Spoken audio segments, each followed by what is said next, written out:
Have you ever felt like you needed to be a perfect Christian to be used by God?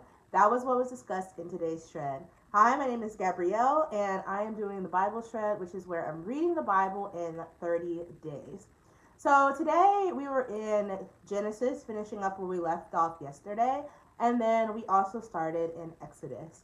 And it was a very emotional chapter for me, and here are the two things that I learned. I'm going to read from my book right here. It says, God works through imperfect people. Reuben saved Joseph, but when blessed, he was cursed for his adultery against his father's wife. Moses killed a man, but God still used him to save people. Zipporah was a godly woman, but she didn't follow Pharaoh's commands and almost had her husband killed. And in all three instances, we see that these people were imperfect. Especially when it came to Zipporah, she knew that she was supposed to circumcise her children, but she didn't want to do it, and she almost ended her husband's life.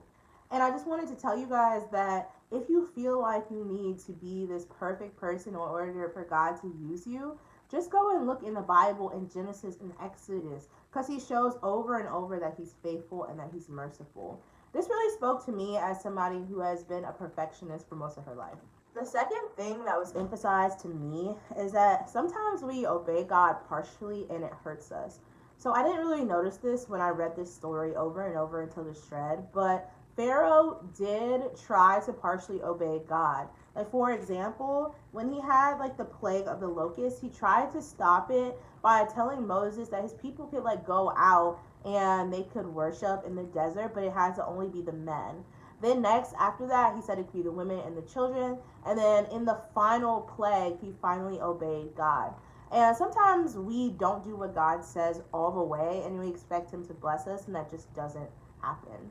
So that's what I learned on the shred, and it's amazing because I've gotten so much revelation just from this little amount of time, and I'm really starting to delight myself in the Lord. If you guys would also like to read with me, then you can go on to this link. I'm going to post it in my YouTube channel at the top, and you can join this thread as well. Just make sure you start on day 1. Also, make sure you subscribe and come back tomorrow because I'm going to have another revelation from day 3 of the shred. Bye.